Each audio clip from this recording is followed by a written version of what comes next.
Glória a Deus. Quero que você abra Gênesis capítulo 26. Hoje é dia de Santa Ceia, amado. E esse ano de 2025 é o ano que Deus faz tudo novo de novo. Amém? Glória a Deus. Ou não glória a Deus? Ou você não quer?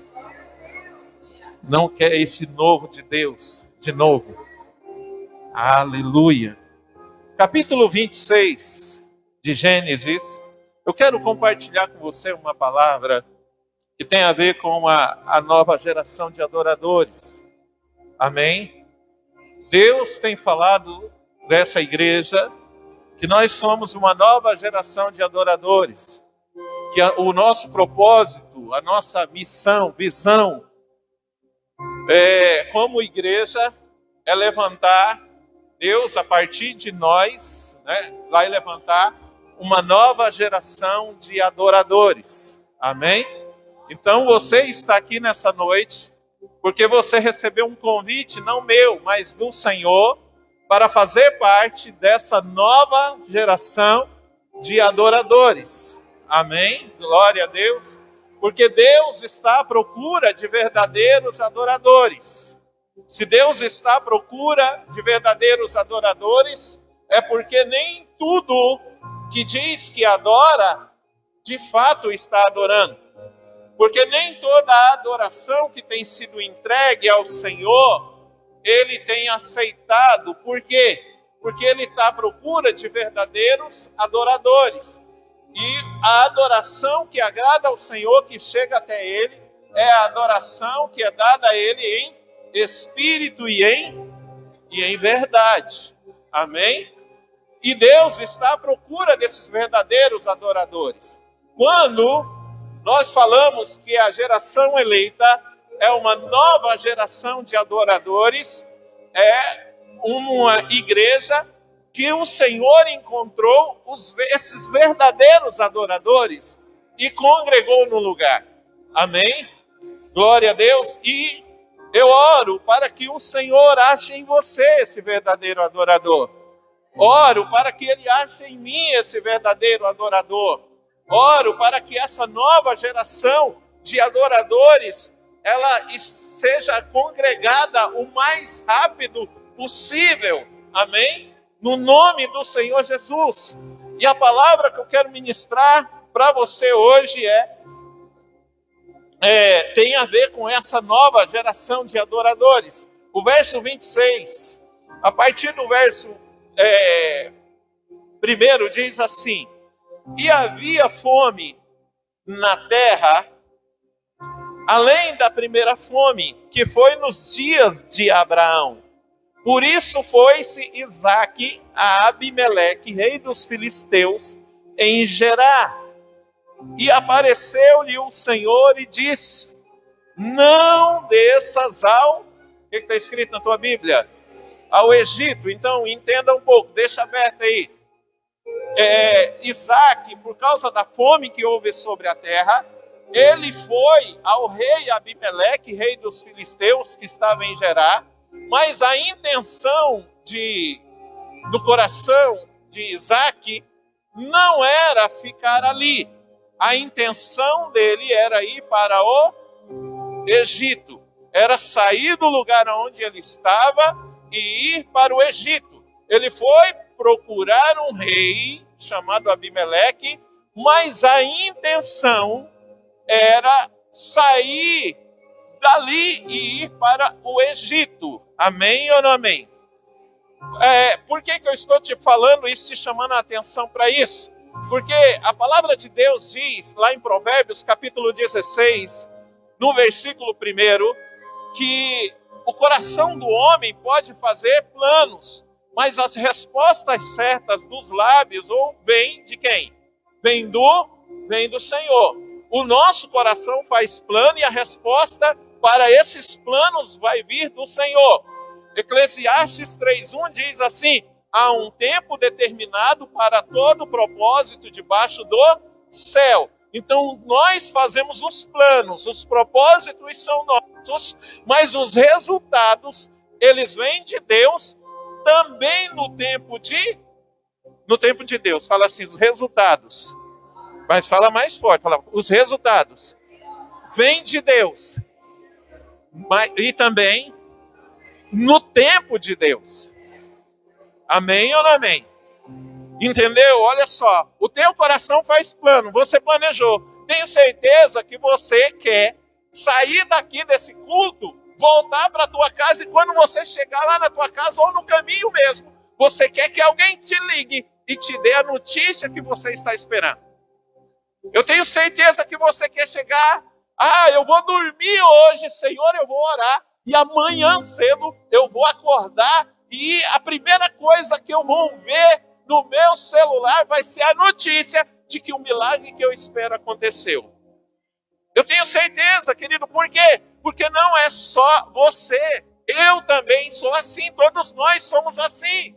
Nós nos achegamos diante de Deus, clamamos, derramamos o nosso coração diante do Senhor, chegamos aqui, fazemos mil coisas diante dele, cantamos, choramos, dançamos na presença dele, e a gente quer voltar para casa. Não, dessa vez eu fiz tudo direito. Então eu vou voltar para casa e na volta a notícia já vem ao meu encontro. Ou então amanhã, o mais tardar amanhã, eu vou acordar e aí porque eu fiz tudo maravilhoso hoje, Deus vai me dar a resposta para isso.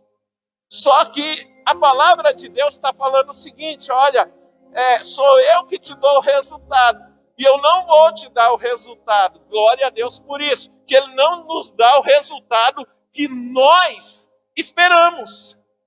Glória a Deus por isso. Mas por que, pastor? Glória a Deus. Porque Efésios capítulo 3, versículo 20, fala assim, olha, que o nosso Deus, Ele é poderoso. Sabe esse Deus que você disse que era grande quando cantou nessa noite? Sabe esse Deus que você está cultuando? Esse Deus que está falando contigo agora? Sabe, o nosso Deus, a palavra está dizendo, Ele é poderoso para fazer infinitamente mais do que você pede ou pensa. Mas segundo o quê? O poder dEle que opera no teu coração. O poder dEle que opera em nós é de acordo com isso. Então, quando nós clamamos, a gente tem que fazer tudo certo, mas não vai vir o resultado que nós queremos. E glória a Deus por isso, por quê? Porque Deus, Ele sempre vai nos trazer a mais. Ele sempre vai nos surpreender. Ele sempre vai nos surpreender, mas para Ele nos surpreender, meu amado, o que precisa acontecer? Tem que ser no tempo dEle. Porque se você me avisar, é seu aniversário, pastor, amanhã, e amanhã nós vamos estar na igreja às 7 horas da manhã. Eu quero que você vá lá, porque nós vamos fazer uma surpresa para você. E aí, eu saio da minha casa, você me avisou, todo mundo me avisou que amanhã, 7 horas da manhã, vai ter uma surpresa para mim, vai fazer uma festa surpresa para mim. E aí eu chego aqui, encontro todo mundo começa a cantar parabéns. Houve alguma surpresa? Não. A surpresa iria acontecer se amanhã fosse o meu aniversário e aí alguém criasse alguma situação para mim sair de casa, talvez preocupado. Meu Deus, o que está acontecendo? E quando eu chegasse aqui achando que estava tudo no chão, caindo tudo no chão, na hora que eu entrasse aqui e todo mundo começasse, parabéns para você. Aquilo seria uma surpresa. Mas seria uma surpresa porque não é no meu tempo. Não é do jeito que eu quero. Não é do jeito que eu imaginei. Então Deus, Ele olha para nós e nós vemos o que está diante dos nossos olhos, mas Ele olha para nós e Ele vê muito mais do que está diante dos nossos olhos. Ele enxerga o nosso coração, Ele sabe se nós estamos sendo verdadeiros adoradores ou não. Ele olha para nós, Ele enxerga o mundo espiritual, Ele sabe onde o nosso inimigo está, Ele enxerga tudo e Ele estende as mãos para nós e diz, filho, não é do teu jeito, é do meu. É do meu.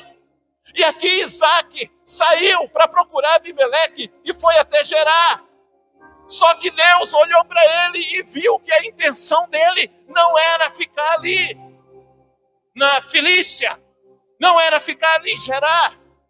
Deus olhou para ele e falou, você vai voltar para o Egito, e eu não quero que você volte para lá. Você quer voltar para o Egito, mas eu não quero que você volte para lá. E aí a palavra continua dizendo assim: e apareceu o Senhor e disse: não desças ao Egito, habita na terra que eu te disser. Oh, aleluia! Entende? Não é a tua intenção pode ter o melhor, por mais que você tente imaginar, pensar, por mais que você já tenha estudado, visto as estatísticas, a tua intenção vai falar que algo é bom para você, mas somente o Senhor sabe o que é melhor para você. Amém ou não amém? Ele sabe. Então, Isaac estava pensando, dizendo: eu vou para o Egito, porque lá tem o melhor para mim, lá tem um rio que nunca seca, lá não tem seca, lá tudo que se planta a gente colhe. E aí Deus pega e fala: não, você não vai. Você não vai. Parece que a intenção que você tem vai te trazer algo muito bom. Parece que a intenção que você tem está te mostrando toda a verdade de todas as coisas. Mas não está não, Isaac. Você não vai para o Egito. Você não vai. Você vai ficar na terra que eu te disser.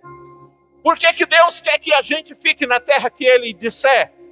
Por que Deus está dizendo aqui para Isaac: você vai ficar na terra que eu te disser? Porque Deus, Ele é responsável pela promessa que Ele nos deu. E se Ele nos prometeu, Ele escolhe aonde é que Ele vai cumprir essa palavra ou não. Mas Ele escolhe. Ele decide que Ele escolhe. E Ele fala aqui: Isaac, você não vai para o Egito. Isaac, você vai para o lugar que eu te disser.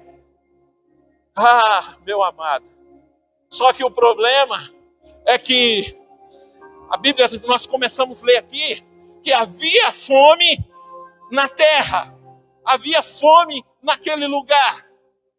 E foi exatamente aonde Deus disse que era para Isaac ficar. Era onde Deus disse para ele ficar.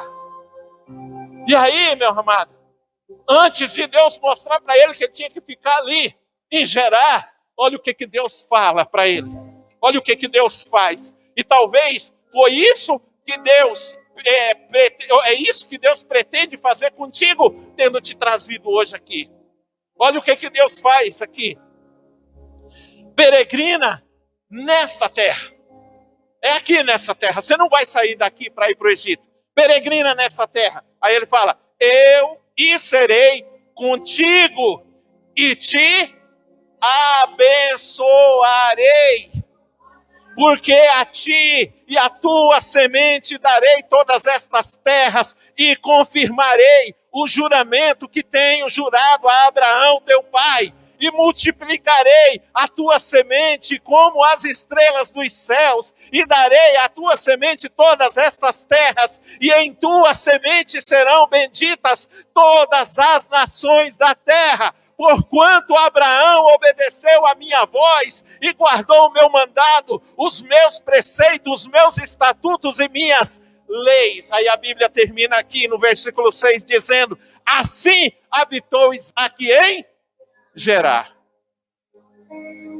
Deus disse para ele: você não vai sair daqui. Por mais que o Egito pareça bom para você, você não vai sair daqui, você vai ficar aqui nessa terra. Você vai peregrinar aqui. Não é porque está havendo uma seca aqui nessa terra que você vai passar fome, que você não vai prosperar. Porque quem te sustenta não são as circunstâncias do tempo, mas quem te sustenta sou eu. E eu te fiz uma promessa, eu dei uma promessa para o teu pai, Abraão, e você é herdeiro dessa promessa. Por causa dessa promessa é que eu irei te abençoar. Então somente obedeça ao meu mandamento. Por isso que ele lembra: olha, o teu pai, ele obedeceu tudo aquilo que eu tenho mandado. Então faz o mesmo, Isaac. Fica aqui. Fica nessa terra. O que os teus olhos estão vendo não te agrada. Talvez o que você vem fazer aqui domingo a domingo, quinta-feira, todas as oportunidades, talvez não te agrada.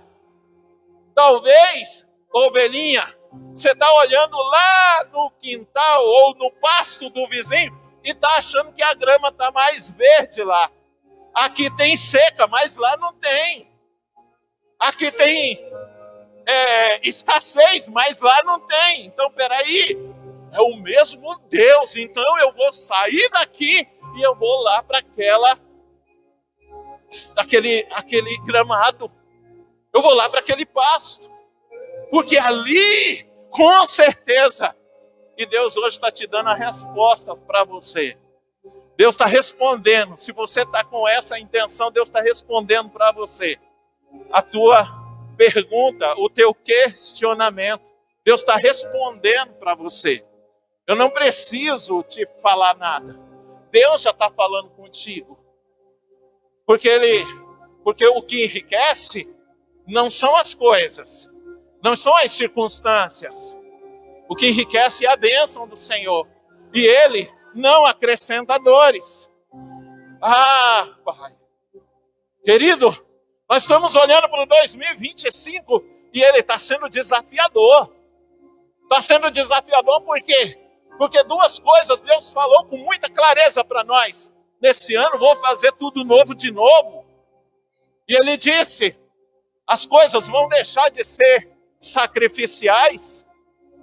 E aí tem gente que já está pensando assim, mas peraí, vai deixar de ser sacrificial, por que o mês de janeiro foi tão difícil? Deus disse que vai deixar de ser, não disse que ele ia começar sendo. Ele disse, vai deixar de ser. Quanto antes tu crer nessa palavra e se apegar a ela, mais cedo tu vai obedecer dos benefícios dela, você vai usufruir dos benefícios dela. Porque senão você vai passar o ano inteiro. E quando vai chegar lá, queira Deus que no dia 15 de dezembro de 2025 você atende para essa palavra. Meu Deus, o Senhor disse que essa palavra nesse ano vai deixar de ser sacrificial. Então eu ainda tenho 15 dias. O quanto antes você crer, o quanto antes você vai usufruir, você vai tomar posse dessa palavra.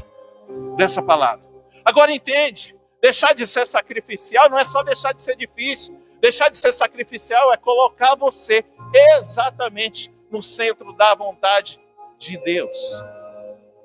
Oh, Jesus! É colocar você no centro da vontade de Deus. Ah, papai! Deixar de ser sacrificial, meu amado,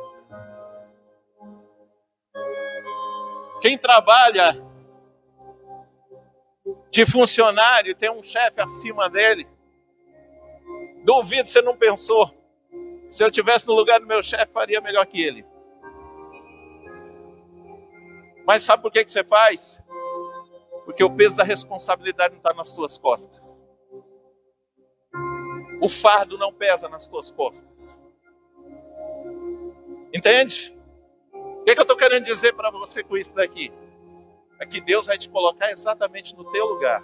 No lugar onde Ele quer. Ele está procurando verdadeiros adoradores, mas não é só para poder fazer assim, canta, roxinolzinho, para mim ouvir a tua voz. Não. Ele está procurando os verdadeiros adoradores, porque os verdadeiros adoradores adoram em toda e em qualquer circunstância.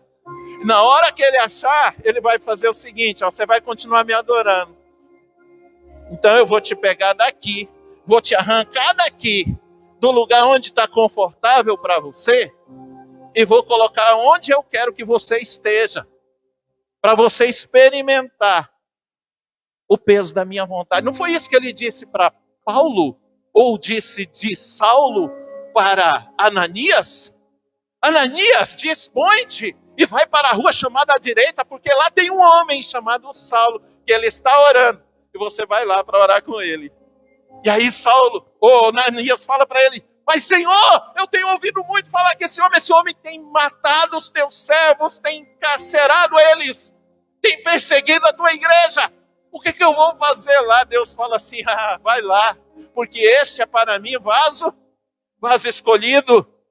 Eu é que sei o tanto que esse homem vai ter que sofrer pelo meu evangelho a partir daqui. Ou seja, Deus achou em Saulo um verdadeiro adorador, falou: você não vai me abandonar, então eu vou te colocar em lugares aonde você vai exalar o meu bom perfume, aonde você vai ser útil para mim. A palavra que foi lida agora aqui, que o Fernando leu aqui para falar sobre dízimo e oferta, segundo aos Coríntios, né, fala que tudo o bem que a gente faz é para trazer o quê? Glórias ou ações de graças, ou através... Deixa eu ler contigo, que eu não estou conseguindo lembrar aqui. Mas, segundo aos Coríntios,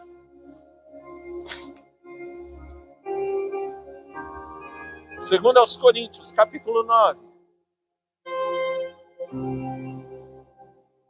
Aleluia.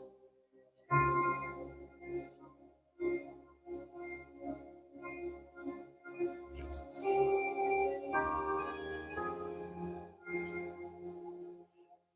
Versículo 8, que ele começou a ler: e Deus é poderoso para tornar abundante em vós toda a graça, a fim de que, tendo sempre em tudo, toda suficiência, superabundez em toda boa obra, conforme está escrito: espalhou, deu aos pobres a sua justiça, que permanece para sempre. Ora, aquele que dá semente ao que semeia, e pão para comer, também multiplicará a vossa sementeira, e aumentará os frutos da vossa justiça. Verso 11 diz assim: para que em tudo enriqueçais para toda a beneficência, a qual faz que por nós dê graças a Deus.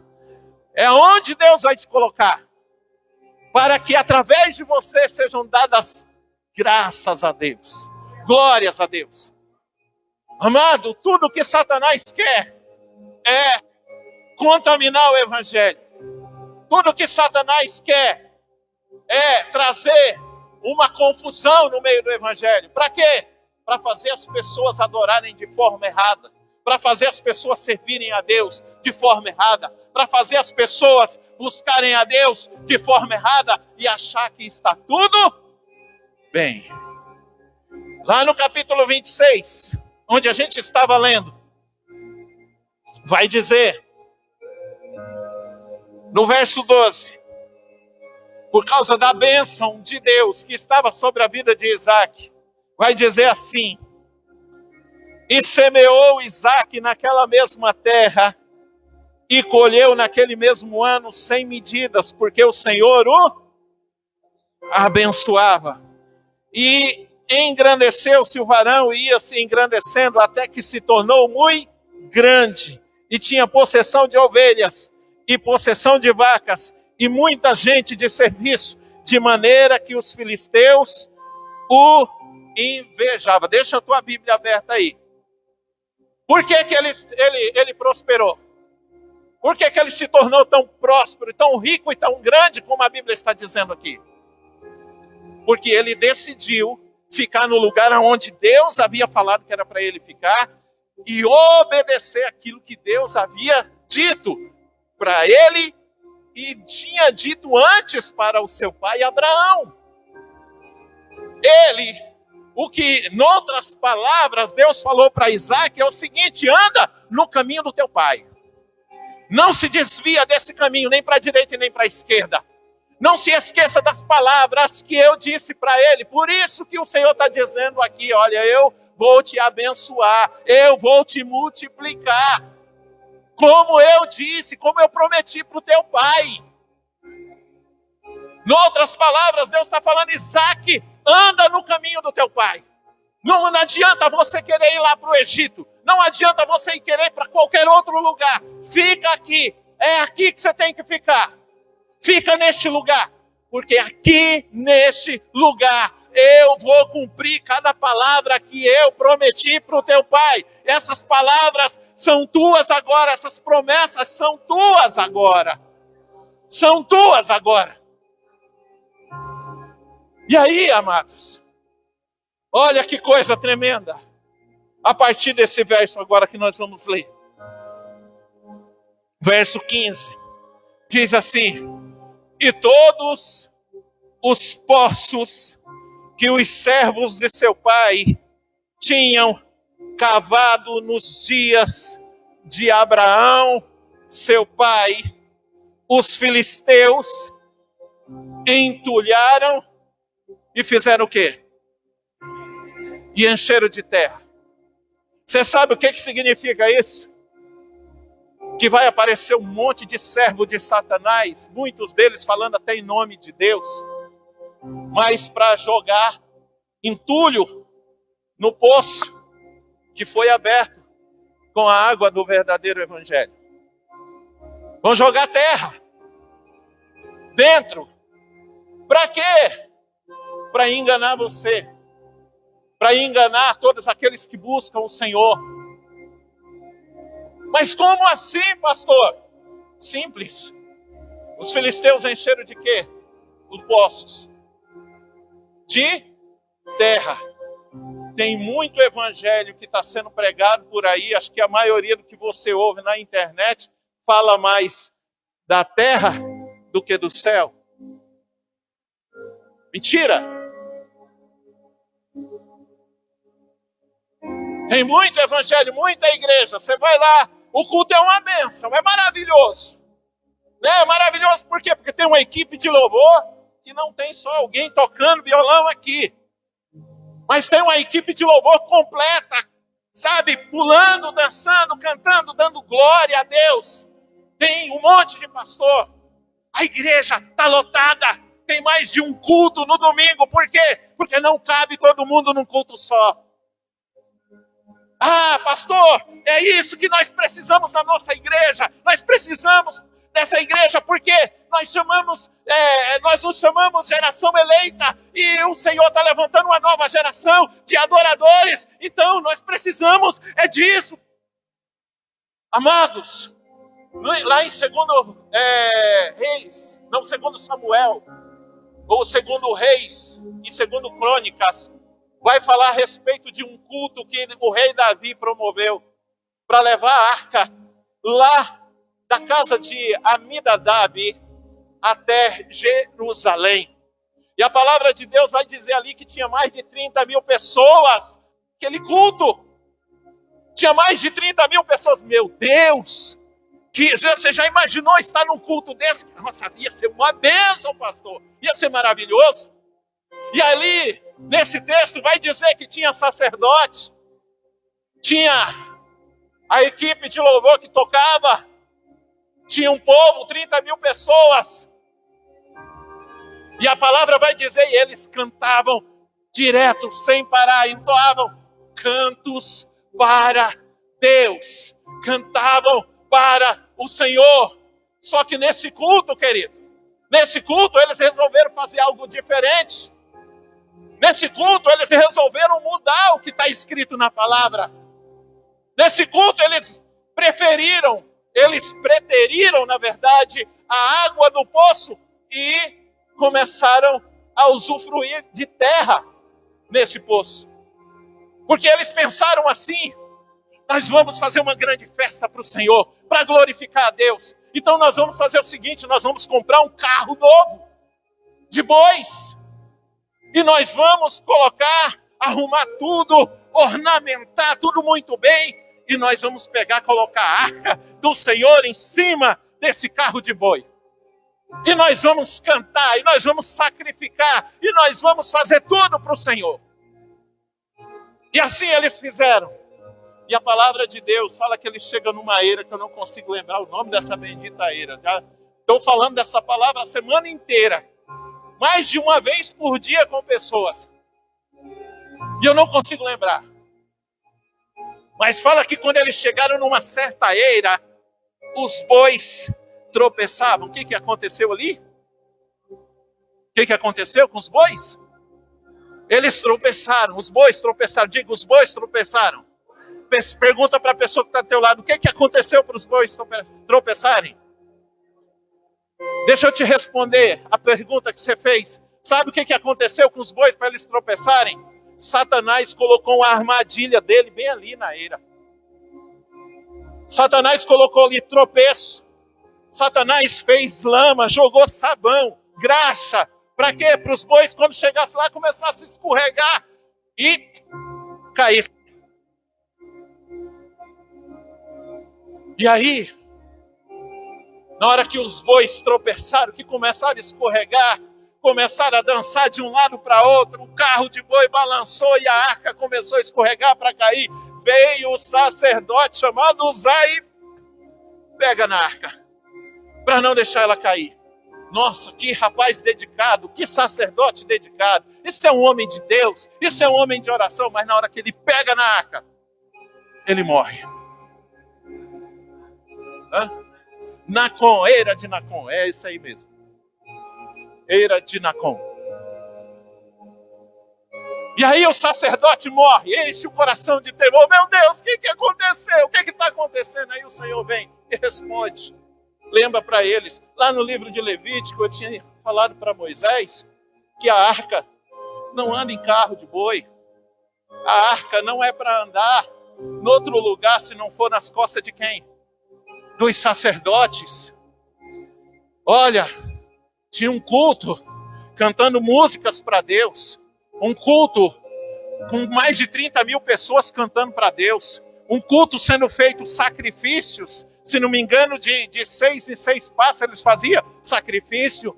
Um culto onde tinha um monte de sacerdote, adoração, alegria na presença de Deus. Mas Deus não estava ali. Fala misericórdia. Deus não estava ali. Você sabe por quê? Porque Deus não está interessado no teu sacrifício. Deus não está interessado no se você canta bonito ou não. Deus não está interessado nisso. Deus está interessado se o teu coração está disposto a viver os princípios que Ele estabeleceu através da sua palavra. Porque se estiver, Ele acha em você o verdadeiro adorador.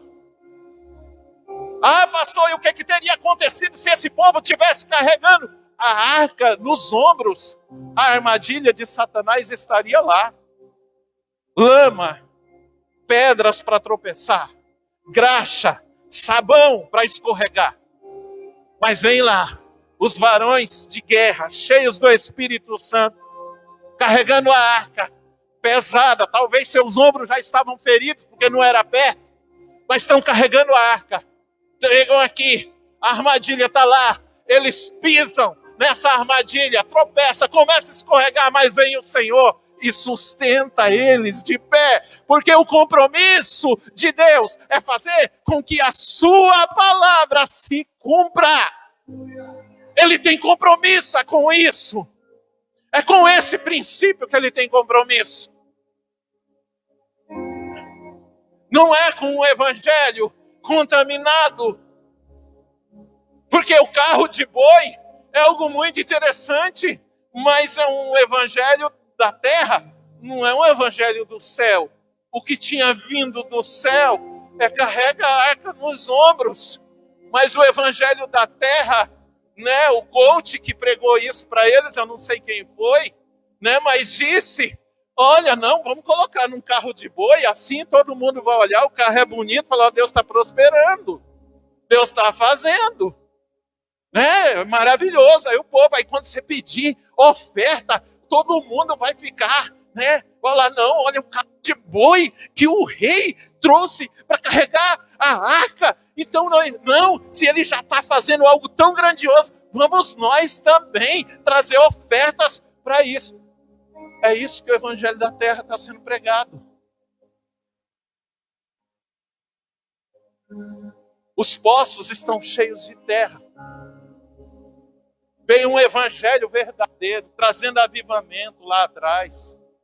Deus usou um homem chamado Martinho Lutero para poder trazer, né, a verdade da palavra de Deus à tona, e de lá para cá veio trazendo grandes avivamentos pelo mundo, grandes moveres pelo mundo. Só que nós chegamos numa época agora que os poços foram entulhados.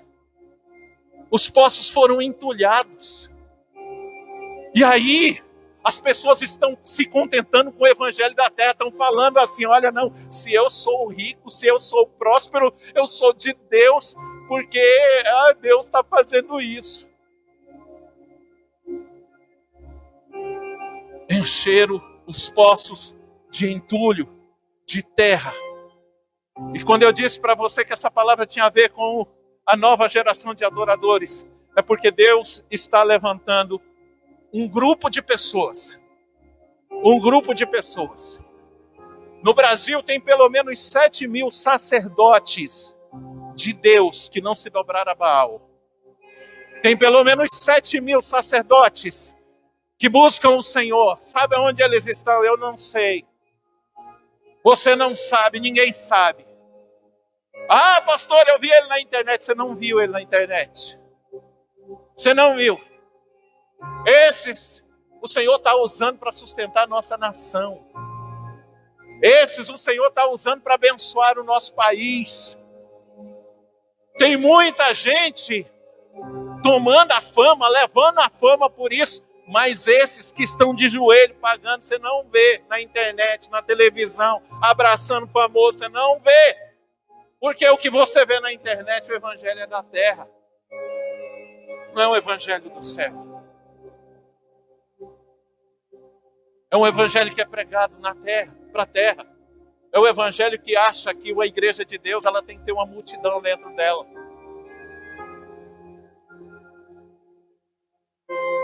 Deus vai levantar uma nova geração de adoradores. Sabe o que essa nova geração de adoradores vai fazer? Sabe o que você vai fazer? Você sabe qual é o teu trabalho? E é aí que eu vou falar para você, vou mostrar para você aquilo que eu estava dizendo. Que o sacrificial não é só deixar de ser difícil. Olha o que acontece aqui. E todos os poços que os servos de seu pai tinham cavado nos dias de Abraão, seu pai, os filisteus entulharam e encheram de terra. Verso 16. Disse também Abimeleque a Isaque: aparta-te de nós, porque muito mais poderoso te tens feito do que nós. Amém ou não amém? Glória a Deus. Agora olha só, verso 17. Então, presta atenção. Então, Isaque foi-se dali e fez o seu assento no vale de Gerá e habitou lá. Agora o verso 18. E tornou Isaque. Diga, e tornou Isaque. Oh, Jesus. Olha para esse texto. Leia aí. E tornou Isaque. Fazer o quê? Cavou, abriu os poços de água. De água. Que cavaram, que dia? Quando que foi cavado? Nos dias de Abraão. Nos dias de Abraão. Seu pai. E quem que fez isso? Os filisteus tamparam depois da morte de Abraão e chamou-os pelos nomes que os chamara seu pai. Deixa aberto aí. Deixa aberto aí.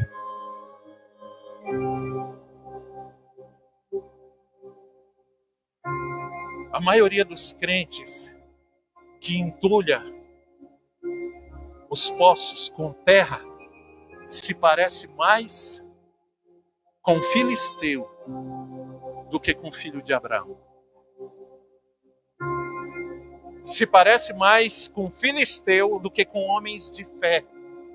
Homens que crê no Senhor. Você sabe por quê? Porque tudo que você vê, amado, eu luto para não entrar no legalismo, como pastor. Luto. Mas de uma coisa eu tenho certeza. Eu não copio aquilo que eu estou vendo as outras igrejas fazendo. E você sabe por que eu não copio? Porque é terra. Os irmãos sabem a luta que eles tiveram comigo. Nós vamos para 9 anos de igreja, 10 anos. São 9 anos eles estão lutando comigo para apagar essas luzes na hora do louvor. Para apagá-las, deixar essas luzes aqui acesas. E antes eu não deixava, eu apagava essas aqui, mas outras ficavam acesas. Eu luto para não cair no legalismo. Mas se eu sou da luz, por que eu vou aderir às trevas?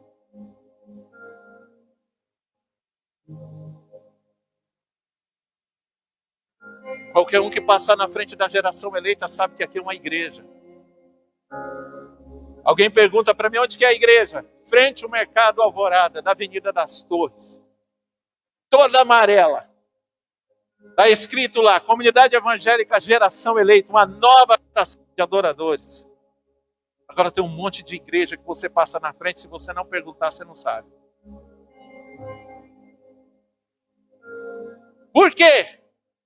Você vai conversar e você ouve absurdos assim.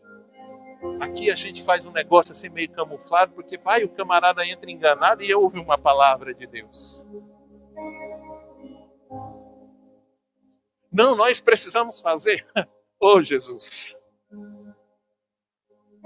Que Deus maravilhoso. Que nos resgatou. Que nos resgatou. Numa época, alguns dias atrás, quando eu fiquei muito decepcionado, não com Deus, nem com o Evangelho, mas com homens, em que eu não queria mais servir a Deus. Queria correr atrás das coisas da terra, do Evangelho de terra. Eu queria prosperar financeiramente, queria fazer tudo que... E aí Deus foi restaurando. Deus começou a restaurar, a gente começou a voltar. Aí o pastor Adriano e a pastora Luciane começaram a andar com a gente.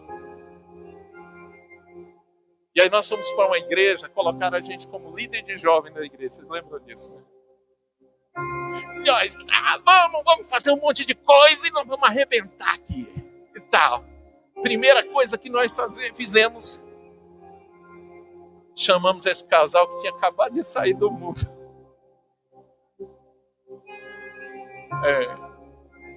E aí chamamos ele, falamos assim, o que vocês vão fazer para nós? Como que é as coisas lá do mundo? Como que é as festas de lá? Como que era o negócio? Vamos fazer uma festa parecida aqui, para a gente evangelizar jovem e trazer para cá.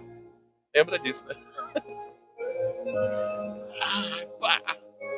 Vamos, pá.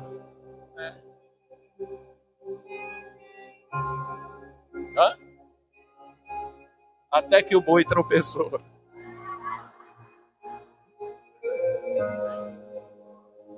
A gente via bem,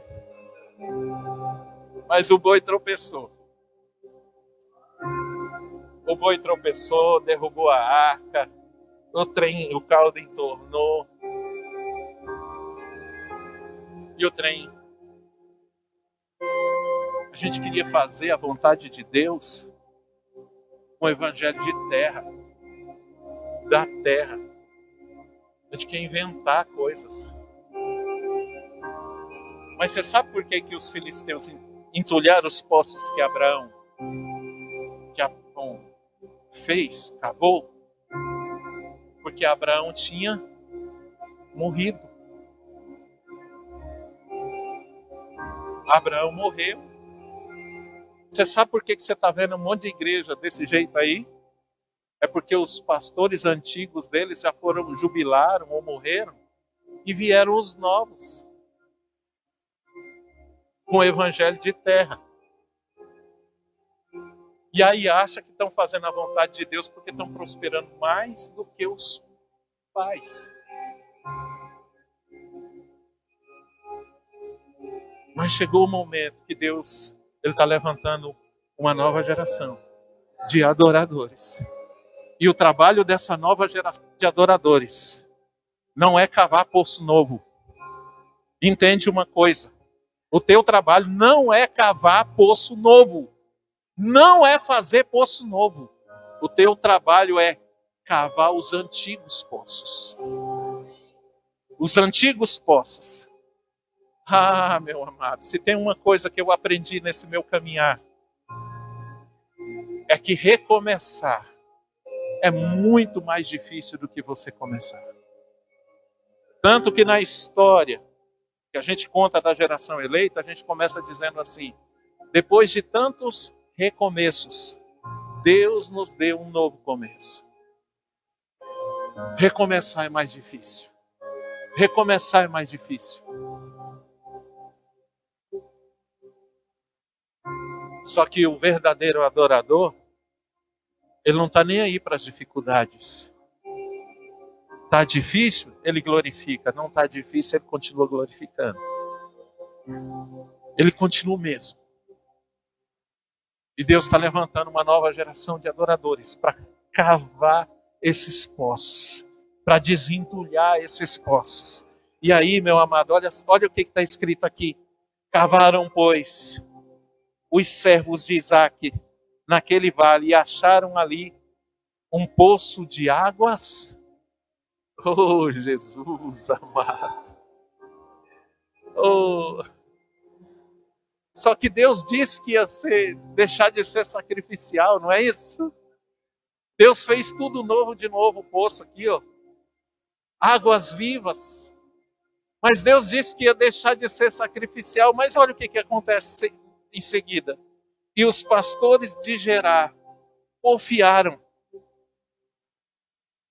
com os pastores de Isaque, dizendo: esta água é nossa. Por isso chamou o nome daquele poço Ezeque. Oh, Deus. Você sabe o que vai ter no caminho de todo verdadeiro adorador? Contenda. E Deus está dizendo que vai deixar de ser sacrificial. Vai ter contenda por quê?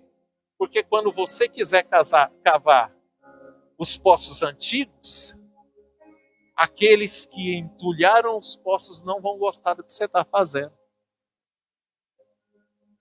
E aí eles vão inventar adjetivos para você. Mas aí o que você vai fazer? Vai desistir? Não. Abre e cava outro poço. Novo? Também não. Cava outro poço que Abraão tinha aberto, cavado. Então, cavaram outro poço e também porfiaram sobre ele. Por isso chamou o seu nome Sitna, inimizade. Você não vai ter amigos, a não ser que esses sejam verdadeiros adoradores.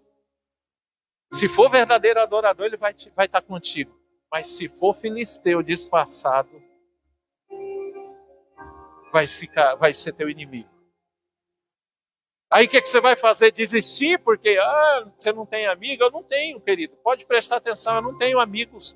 Os meus amigos pastores cabem numa mão, nos dedos de uma mão e sobra dedo. Exatamente por causa disso.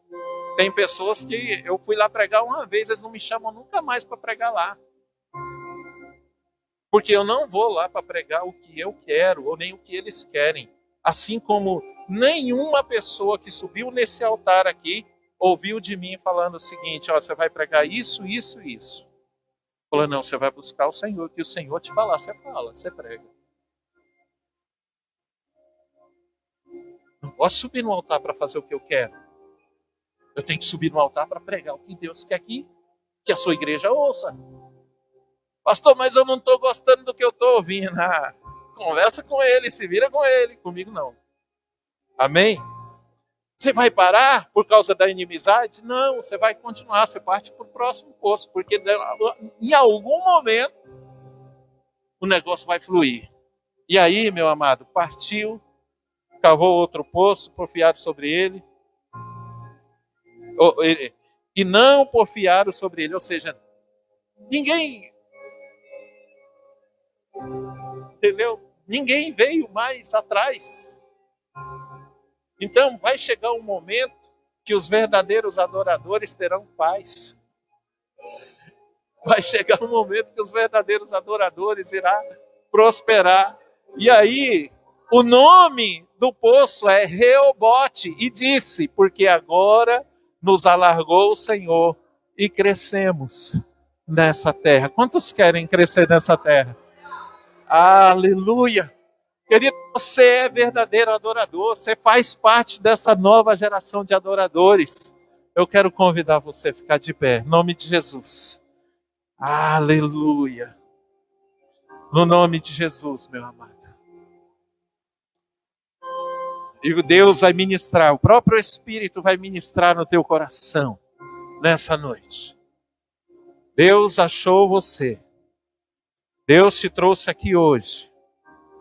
Deus está falando contigo hoje.